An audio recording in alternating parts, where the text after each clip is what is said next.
আসসালামু আলাইকুম। গ্রুপের সবাইকে আমার সালাম। চাঁদপুর প্রবাসী মানব কল্যাণ সংগঠনের যে কার্য বিবরণী অর্থাৎ ঈদগার মাঠের যে কাজটা আমরা হাতে নিয়েছিলাম, আলহামদুলিল্লাহ আজকে মোটামুটি ওই কাজটা সম্পন্ন হয়েছে।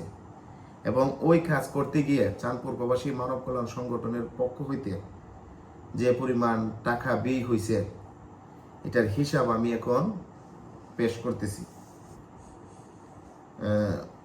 17 তারিখে আমরা কাজটা স্টার্ট করছি। 17/10/2025 আমরা প্রথমত ইট প্লাস কংক্রিট বাবদ 20,000 টাকা, 13টা গাছ কাটা বাবদ 2500 টাকা, 18/10/25 তারিখে লট প্লাস সিমেন্ট বাবদ 18,000 টাকা, 19/10/2025 তারিখে টিউবওয়েল বসানো বাবদ 34,000 টাকা, রাজীব মিস্ত্রিকে রাজমিস্ত্রিকে 5,000 টাকা, রিং লট বাবদ 1500 টাকা, গাড়ি ভাড়া মোট 800 টাকা, নাস্তা প্লাস খানা খরচ 1720 টাকা, 20/10/2025 তারিখে লোহা প্লাস রিং প্লাস নাস্তা প্লাস ভাড়া 1000 টাকা, 21/10/25 তারিখে আবার রাজমিস্ত্রিকে 12,000 টাকা, আর 24/10/2025 তারিখে